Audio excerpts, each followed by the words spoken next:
하나님 말씀 보겠습니다. 다니엘서 1장 8절에서 15절입니다. 그리고 오늘 우리 어웨이 시리 되게 잘했죠? 네. 시선 막 편곡도 하고. 몰랐어요? 네, 막 편곡도 하고 그랬잖아요. 동원이 오늘 들어오면 일부러 나 지난주랑 비교되라고 잘 치는 것 같더라? 더 많이 쪼개는데 오늘따라 이상하게. 그래요. 그럼 그만 쳐야 될 것 같아요. 다니엘 1장 8절에서 15절까지 말씀입니다. 잘하는 말씀인데요.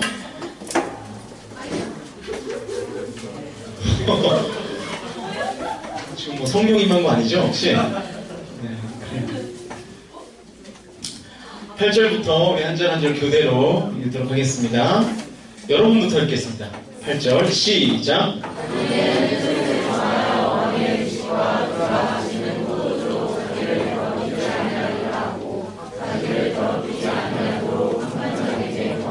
하나님이 다니엘로 하여금 환관장에게 은혜와 긍휼을 얻게 하신지라. 환관장이 다니엘에게 이르되 내가 내 주 마음을 두려워하노라. 그가 너희 먹을 것과 너희 마실 것을 지정하셨거늘 너희의 얼굴이 주체하여 같은 또래의 소년들만 못한 것을 그가 보게 할 것이 무엇이냐. 그렇게 되면 너희 때문에 내 머리가 왕 앞에서 위태롭게 되리라 하니라. 환관장이 다니엘과 하나냐와 미사엘과 아사랴를 감독하게 한 자에게 다니엘이 말하되 청하오니 당신의 종들을 열흘 동안 시험하여 채식을 주어 먹게 하고 물을 주어 마시게 하는데 당신 앞에서 우리 얼굴과 왕의 음식을 먹는 소년들의 얼굴을 비교하여 보아서 당신이 보는 대로 종들에게 행하소서 하매 그가 그들의 말을 따라 열흘 동안 시험하더니 같이 읽습니다. 열흘 후에 그들의 얼굴이 더욱 아름답고 살이 더욱 윤택하여 왕의 음식을 먹는 다른 소년들보다 더 좋아 보인지라. 아멘. 오늘은 생각하는 대로 살지 않으면 사는 대로 생각하게 된다. 생각하는 대로 살지 않으면 사는 대로 생각하게 된다. 많이 들어보셨죠? 처음 들어봐요? 죄송합니다. 네. 많이 안 들어보셨나? 이 책 제목이기도 한데요. 지금까지 수많은 사람들에게 읽히고 있는 책 중에 스티븐 코비의 책이 있어요. 여러 번 소개했죠. 어떤 책이죠? 네, 여러 번 소개했는데 성공하는 사람들의 몇 가지 습관? 8가지요? 네, 7가지 습관이라는 책이 있습니다. 이 책은요, 소위 말하는 이 성공한 사람들, 그리고 인생을 의미 있고 가치 있게 산 사람들을 분석하면서 그들에게는 몇 가지 공통점이 있다고 얘기합니다. 그것이 바로 이제 이 7가지 습관인 거예요. 그런데 이 책에서 가장 인상적인 주제는 이거예요. 이 성공한 사람들, 자신의 인생을 가치 있고 의미 있게 만들었던 사람들은 언제나 이 급한 일보다 중요한 일을 먼저 한 사람들이었다는 거예요. 아시겠습니까? 급한 일보다 중요한 일을 먼저 했던 사람들. 그러니까 이게 무슨 의미냐면 급한 일은 당장 내 눈앞에 보이는 일이겠죠. 그 급한 일을 먼저 하는 삶을 다르게 표현하면 그냥 상황대로, 환경대로, 흘러가는 대로 사는 인생이라고 말할 수 있죠. 그러니까 지금 내 눈앞에 있는 급한 일들을 처리하는데 급급한 삶들, 그게 사실 저와 여러분의 삶이죠. 그쵸? 당장 가면 또 과제가 있고, 네? 그죠? 과제 있죠? 네. 또 먹을 건 아니고, 네. 그 일들을 처리하느라고 나의 시간들을 다 써버리는 거죠. 거의 99%의 사람들이 이렇게 삽니다. 여기에는 인생에 대한 어떤 철학이나 이 가치관 이런 것들이 끼어들 자리가 없는 거죠. 그러나 자신의 인생을 의미 있고 보람되게 살았던 사람들은 언제나 이 급한 일보다는 중요한 일, 다시 말해서 이 삶의 철학과 가치관, 우선순위를 가지고 인생을 디자인했던 사람이 언제나 성공한 1%의 리더가 되었다는 것입니다. 많은 이 사회 심리학자들이요, 현대인을 가르쳐 송충이 같은 삶을 산다 그렇게 얘기합니다. 송충이 아세요? 가끔 여러분 머리 위에 떨어지는 그 송충이. 여기 들어가기도 하고. 요즘은 안 떨어지나요? 이렇게 나무 이렇게 지나가면 떨어지지 않아요? 그래서 여러분 이렇게 손으로 막 이렇게 잡고 막 그러잖아요. 네, 그 송충이. 그 여러분 송충이의 습성이 있는데요. 송충이는 언제나 내 앞에 송충이만 따라간대요. 그러니까 송충이 이렇게 떼지어서 가는 거 본 적 있어요? 대체 뭘 보고 사는 거예요, 여러분들은? 그런 거 본 적 없어요? 이렇게 떼지어서 지나가는 거? 그래서 제1 선두에 서 있는 송충이가 아무런 이유 없이 원운동을 시작하면 그 뒤에 따라가는 모든 송충이도 뭘 하는 겁니까? 원운동을 하는 거예요. 그렇게 원운동하다 죽는데요. 그러니까 1번 송충이가 뺑글뺑글 돌면 그 나머지의 99번까지 100번까지 송충이가 같이 뺑글뺑글 돌다가 굶어 죽는다는 거죠. 근데 현대인들이 지금 이렇게 산다는 거예요. 어떠한 가치관, 의식, 생각, 철학 없이 그냥 남들 사는 대로 남들이 저기를 가니까 나도 저기를 간다 라는 생각으로 살아간다는 것입니다. 여러분 그러니까 이런 사람들이 할 수 있는 최고의 성공은 뭘까요? 딱 남만큼 되는 거예요. 딱 그 사람만큼. 내가 따라가는 그 사람만큼. 그게 최고의 성공입니다. 왜냐하면 그 사람이 나의 모델이었기 때문에 그 사람을 넘어설 수가 없는 거죠. 남처럼 되는 것입니다. 결코 남 이상은 될 수 없는 것이죠. 남을 뛰어넘을 수는 없는 거예요. 그러나 시류에 편승하지 않고 자신의 뚜렷한 철학과 가치관을 가지고 있는 1%의 사람들, 그 사람들이 나머지 99%의 사람들을 이끌어가게 되는 것입니다. 그래서 여러분 혹시 그 파레토의 법칙이라는 거 들어봤어요? 혹시 2080 법칙은 들어봤습니까? 넘어가겠습니다. 네. 아무튼 오늘 본문에 보면 그 1%에 속한 한 사람이 나옵니다. 저와 여러분 잘 아는 다니엘이라는 사람이에요. 여러분 다니엘의 소년기는요 흑빛이었습니다. 포로였어요. 포로. 신분이 포로. 다니엘은요 용모가 굉장히 아름다웠고 여러분처럼 굉장히 아름다웠고 지혜가 총명한 뭔가 이렇게 속하는 게 없네요. 지혜가 총명한 그런 사람이었는데 신분은 적국의 포로였습니다. 이 포로로서 단순히 포로 수용소에 다니엘을 가두어 둔 것이 아니라 이 다니엘로 하여금 이 바벨론의 사람으로 만들려는 이 친바벨론 정책을 폈습니다. 제가 수련회 때 한번 이 내용을 가지고 설교를 했었는데 지혜가 총명했던 다니엘을 이 바벨론의 왕궁에 살게 하면서 그 나라의 언어와 학문 이런 것들을 막 배우게 했어요. 그러니까 세상의 학문을 막 배우게 한 거죠. 또 왕이 먹던 음식과 포도주를 주고 또 바벨론식의 이름을 붙여준 거죠. 그러니까 우리 식으로 얘기하면 그 일제강점기 때 우리 이름이 바뀌었잖아요. 그거 아세요? 그건 알겠지 설마. 그걸 뭐라 그럽니까? 그래 정수 역시 달라 인천데 왜요? 그쵸? 창씨 개명. 비슷한 거예요. 그렇게 이름이 바뀌었습니다.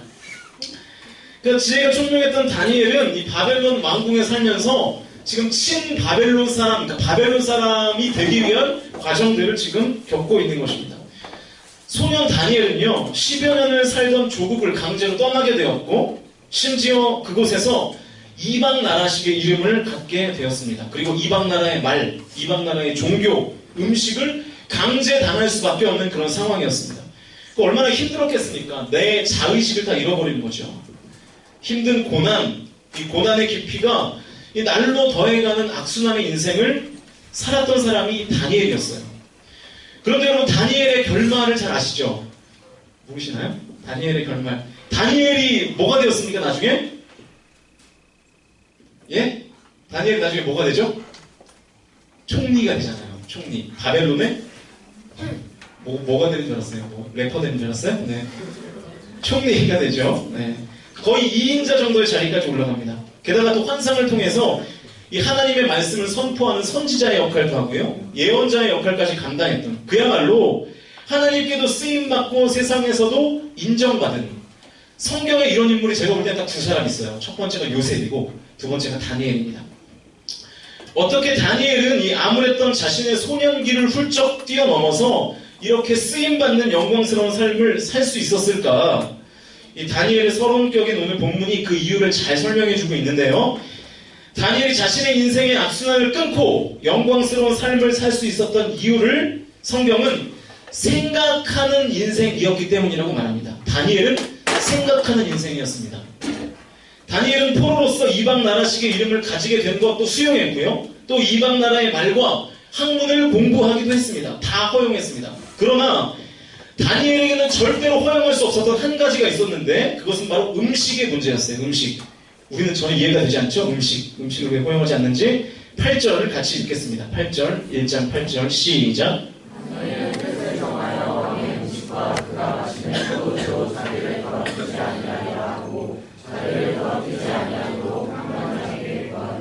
자, 다니엘이 왜 이방인이 주는 그 음식을 먹지 않았습니까?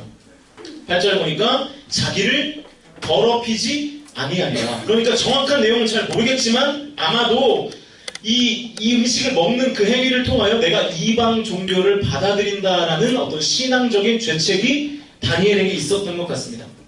주석을 좀 찾아보면 이 음식들은 이스라엘의 음식 규례를 벗어나는 그런 음식들이었습니다. 뭐 피를 막 이렇게 뿌려가지고 피를 토핑 삼아 이렇게 뿌려서 만든 뭐 고기이거나 뭐 부정한 동물의 고기 혹은 뭐 바벨론 우상들에게 바쳐졌던 그런 음식들이었다고 주석은 증거하고 있는데 아무튼 그래서 다니엘이 이 음식을 먹는다는 것은 마치 일종의 하나님을 배신한다라는 의미로 다니엘이 받아들인 거죠.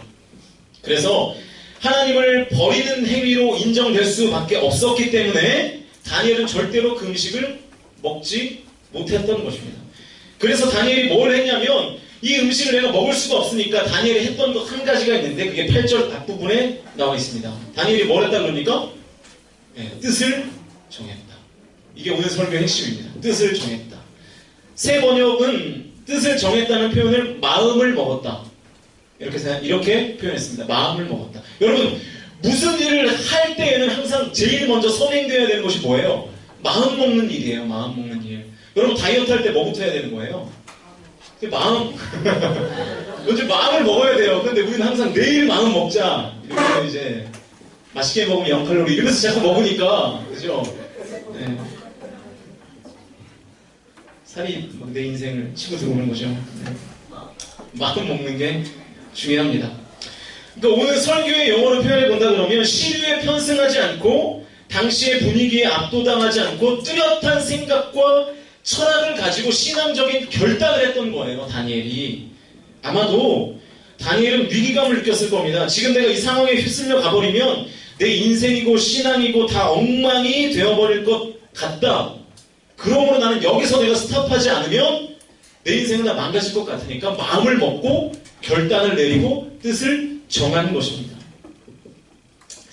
예전에 제가 대전에서 사역했을 때 이 교회 대안학교를 다니는 한 학생이 있었어요. 그러니까 대안학교를 물론 좋은 의미로 대안학교를 갈 수도 있겠지만 대안학교 다녔던 애들 있나? 모르겠는데 갈 수도 있겠지만 보통 대안학교를 왜 갈까요?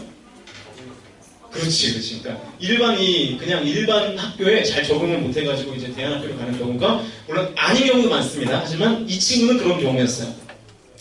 하도 친구들하고 이 주먹질을 많이 해가지고 얘가 그래서 이제 품성을 잘 가르치는 지수 경험 있어? 네, 아니죠? 네. 품성을 가르치는 뭔가 뚱한 표정으로 저를 봐가지고 근데 이 아기가 아기는 아니죠. 이 아이가 첫 학기를 마치고 첫 학기를 마치고 와서 저한테 성적표를 가지고 오는 거예요. 얼마나 대단한 성적표길래 가져왔나. 대안학교의 성적표가 참 특이하더라고요. 성적표이긴 한데 이 과목에 대한 성적은 전혀 없어요. 예를 들면 뭐 영어 10점 이런 건 없고 그냥 과목에 대한 성적표는 없고 다른 내용들이 있었습니다. 대신에 뭐 성실성, 대인관계 여러분들 가면 다 A 맞겠죠? 대인관계, 예의, 뭐 언어생활 좀 안 될 것 같은데 아무튼 뭐 이런 항목들에 대한 평가가 대부분이었습니다. 그런데 이 친구의 성적표를 보니까 대인관계 F. 친구들과의 관계, 왜냐면 싸워서 가니까 거기 간다고 하면 안 싸우겠어요? 싸웠겠죠? F를 받았어요. 낮지. 그런데 예의에 대한 성적이 A인 거예요. 그러니까 대인관계는 F인데 예의는 A. 뭐가 이게 안 맞잖아요. 그래가지고 제가 도저히 게다가 또 언어생활은 B. 제가 도저히 이 성적표가 이해가 안 돼가지고 그 애한테 물었습니다. 야, 이 성적표 뭐 잘못된 거 아니냐? 너 친구들하고 싸움 잘하니까 대인관계가 F인 건 잘 알겠는데 너무나 잘 이해가 되는데 어떻게 예의와 언어생활의 점수가 이렇게 높냐? 싸움을 한다는 것 자체가 사실은 다른 사람에 대한 예의를, 그죠? 갖지 않는 거죠. 여러분이 화장을 안 하는 게 예의가 아닌 것처럼, 그죠?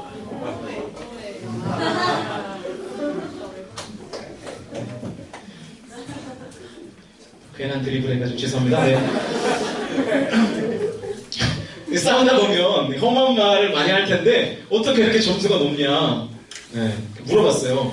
오히려 한 번 더 다른 학교로 옮겨야 되는 거 아니냐 제가 이렇게 물어봤거든요. 근데 이 친구의 말이 가관이더라고요. 제가 욱하는 버릇을 아직 못 고쳐서 여전히 싸움을 많이 한대요. 근데 싸우자마자 사과를 한대요. 그래가지고 이 대인, 이 언어 생활 이런 것들이 용서를 구하니까 이 언어 생활에 대한 점수가 차마 A는 못 받고 B를 받았다. 용서를 구하니까 예의가 있고, 용서를 구하니까 언어 생활이 좋다. 어떤 선생님인지 참, 그렇게 나왔더라고요. 그러면서 너무 이 학교에 만족하는 거예요, 얘가. 왜냐면 싸울 수도 있고 점수도 좋게 받으니까. 네. 제가 이 성적표를 보고 한참 웃다가 제가 그 친구한테 약간 뼈 있는 말을 한마디 해줬어요. 제가 이렇게 얘기했습니다. 사실 학교를 옮기는 것보다 더 좋은 것은 싸움을 안 하겠다고 굳게 마음을 먹는 거다.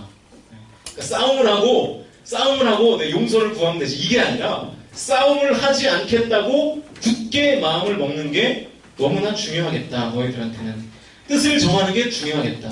기도하면서 굳게 마음을 먹고 뜻을 정해라.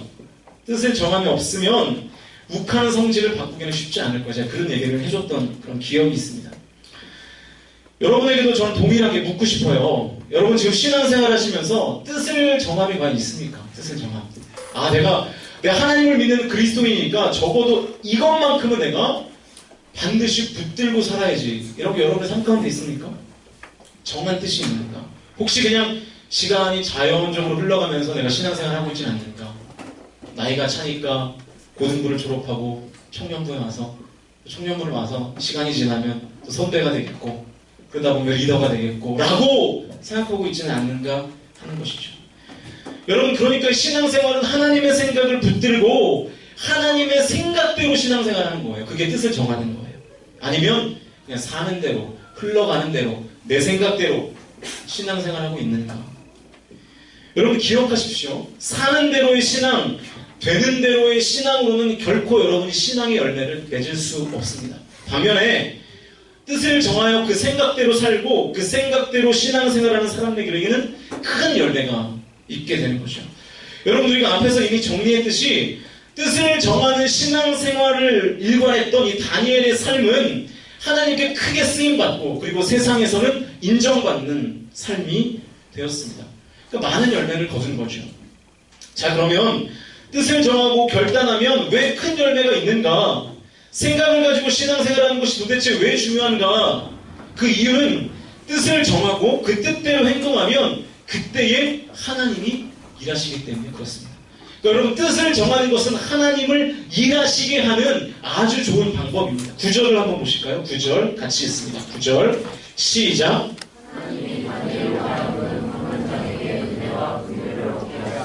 자, 다니엘 1장 8절과 9절을 같이 한번 보시면 다니엘은 뜻을 정하여 왕의 음식과 그가 마시는 포도주로 자기를 더럽히지 아니하니까 9절에서 뭐라고 했습니까? 하나님이 다니엘로 하여금 환관장에게 은혜와 긍휼을 얻게 하신지라. 여러분, 이 타이밍을 한번 보세요. 다니엘이 뜻을 정하니까 하나님이 일하시기 시작합니다. 다니엘이 하나님께 뜻을 정하고 하나님의 말씀을 붙잡고 마음을 굳게 먹고 실행에 옮기니까 그때 하나님이 일하기 시작하더라 하는 것입니다. 다니엘이 뜻을 정하고 결단했더니, 생각을 가지고 신앙생활 했더니 하나님이 일하기 시작하셨다. 다니엘이요, 음식 먹기를 거부하고 채소만 먹겠다고 하니까 환관장이 펄쩍 뛰어요. 아니, 고기 먹은 얼굴하고 채소 먹은 얼굴하고 때깔이 다를 텐데 그것을 알면 왕에게 내가 죽는다. 절대로 그럴 수 없다. 그러자 다니엘이 아주 재밌는 제안을 합니다. 12절과 13절을 같이 읽겠습니다. 12절, 13절 있습니다. 시작. 하나님이 당신의 종들을 열흘 동안 시험하여 채식을 주어 먹게 하고 물을 주어 마시게 한 후에 당신 앞에서 우리의 얼굴과 왕의 음식을 먹는 소년들의 얼굴을 인도하여 먹어서 당신이 보는 대로 종들에게 행하소서 하며. 자, 이게 지금 무슨 내용입니까? 그러면 한 열흘 동안 테스트를 한번 해봅시다. 열흘 후에 얼굴에 때깔 차이가 나면 그때 나를 잡아 가두십시오. 당신 마음대로 하십시오. 환관장이 그 제안을 수락했어요. 그리고 다니엘은 그 왕의 진미, 그 음식을 거부하고 뭐만 먹기 시작하는 겁니까? 채소만 먹기 시작하는 거예요. 열흘 동안. 여러분은 못하시는 거죠? 네, 채소만 먹기 시작했습니다. 결과가 어땠냐면 15절입니다. 15절 같이 읽습니다. 시작.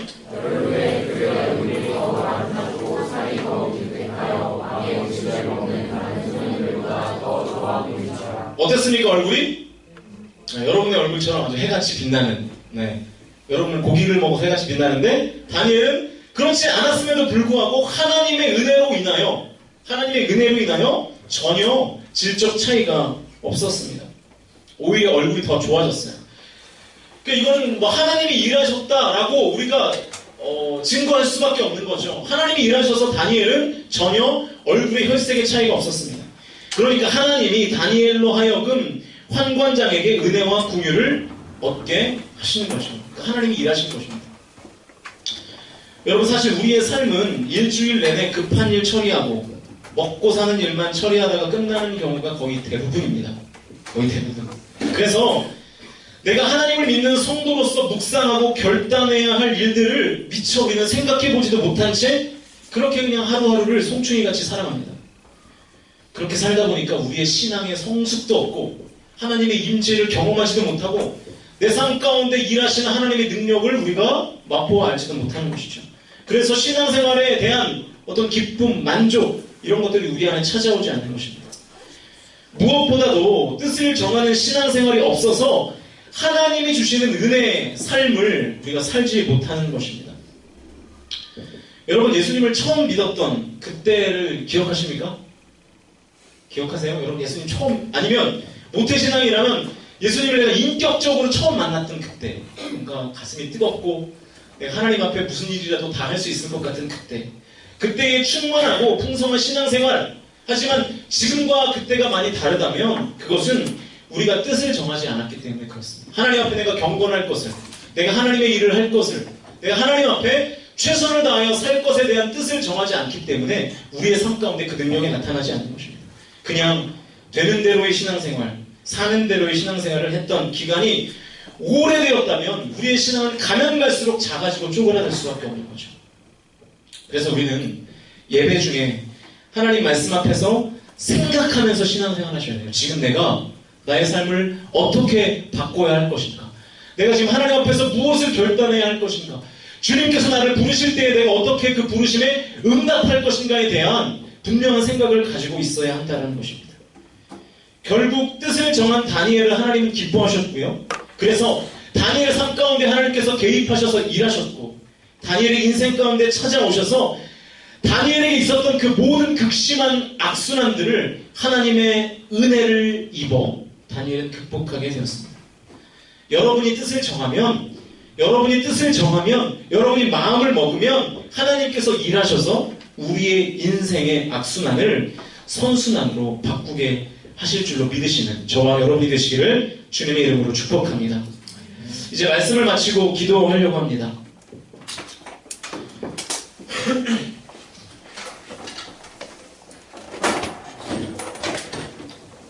솔개라는 새를 아시죠? 이 솔개는 보통 이 인간의 수명과 거의 비슷하게 삽니다. 보통 한 40살 정도까지 산다 그래요, 솔개. 그런데 이 종종 한 70년 정도 사는 솔개가 가끔 한 마리씩 있다고 합니다. 그러니까 거의 인간의 수명과 맞먹을 정도로 이 새가 장수를 하는 거죠. 이 장수하는 솔개들을 관찰해 보니까 특징이 있었는데, 솔개는 40살 정도 되면 깃털도 닳고 또 부리와 발톱이 무뎌져서 더 이상 이제 사냥을 하지 못하는 그런 상태에 놓이게 되고, 그래서 결국 그 사냥 능력이 떨어져 죽고 만다고 합니다. 그러나 이때 나름대로 자신을 변화시키려는 의지를 가진 솔개들이 가끔 한 마리씩 있다는 거예요. 변화하겠다고 뜻을 정한 솔개들은 높은 곳에 날아올라가 돌에 자신의 부리와 발톱을 쪼아서 부러뜨리기 시작한답니다. 그러면 그 40살 먹은 솔개의 그 부러진 부리와 발톱에서 새 부리와 발톱이 나게 되는 거죠. 그렇게 돼서 그 새로운 부리와 발톱으로 30년가량을 더 살게 되는 것이죠. 여러분, 뜻을 정하여 변화되기를 결단한 솔개는 새로운 제2의 삶, 보통의 솔개보다 30년가량을 더 살게 된다는 것입니다. 오늘 여러분의 삶의 방식을 한번 점검해 보시죠. 사는 대로, 그냥 되는 대로, 흘러가는 대로, 지금 이대로. 신앙은 아닙니까?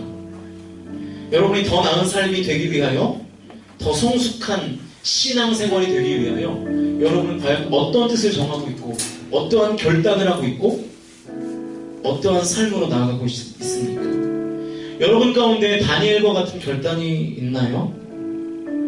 바라기는 우리 뉴 공동체에 속한 모든 지체들이 사는 대로, 되는 대로의 신앙생활을 하는 것이 아니라 하나님의 뜻을 붙들고 그 뜻으로 살겠다고 결단하는, 하나님의 생각을 붙들고 그 하나님의 생각대로 살겠다고 결단하는 저와 여러분이 되셨으면 좋겠습니다.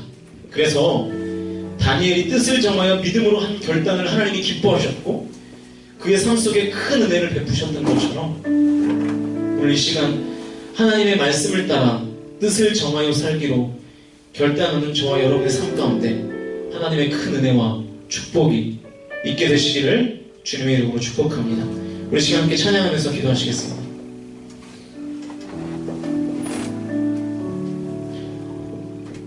드럼 나오세요.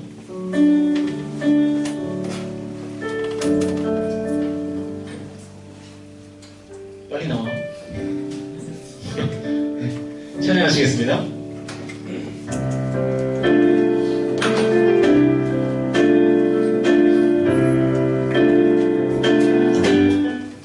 주님 뜻대로 살기로 했네. 주님 뜻대로 살기로 했네. 주님 뜻대로 살기로 했네.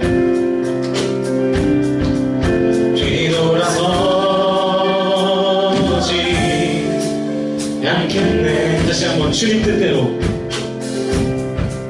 주님 뜻대로 살기로 했네.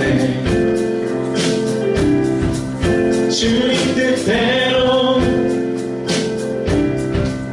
살기로 했네.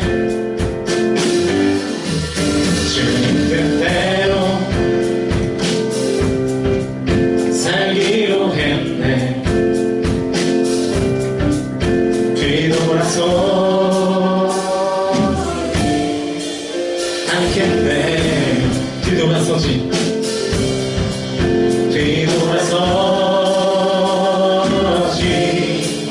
않겠네. 결단하시면서 찬양합시다. 어떠한 시련이 와도 수많은 유혹 속에도 진실하신 주님 약속 나 붙들리라. 세상이 이해 못하고 우리를 조롱하여도 진실하신 주님 약속 나 붙들리라. 어떠한 시련이 와도, 어떠한 시련이 와도 수많은 유혹 속에도 진실하신 주님 약속 나 붙들리라. 세상이 이해 못하고 우리를 조롱하여도 진실하신 주님 약속 나 붙들리라. 결코 돌아서지 않으리. 이 세상 사람, 이 세상 사람 날 몰라줘도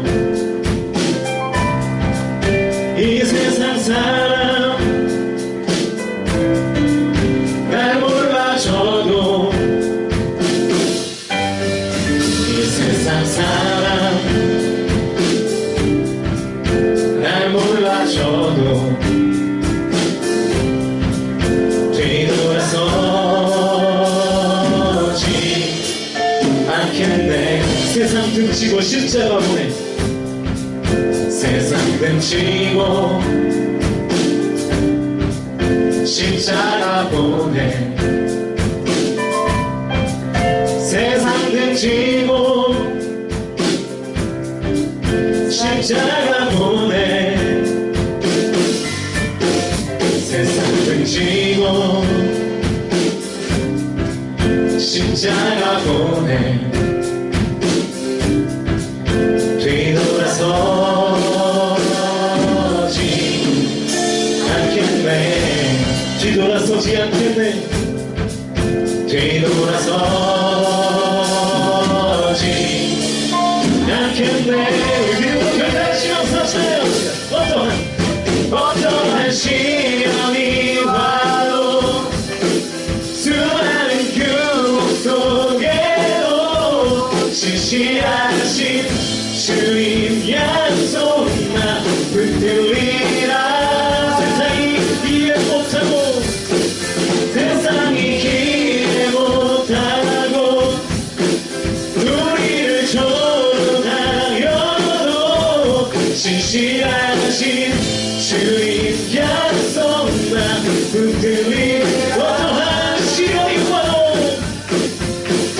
어떠한 시련이 와도 수많은 규모 속에도 신실하신 주님 약속 나 붙들리라 세상이 기회 못하고 세상이 기회 못하고 우리를 조롱하여도 신실하신 주님 약속 나 붙들리라 결코 돌아서지 않으리 여러분 이 시간 우리가 기도하실 텐데 여러분 한 가지 기억하십시오.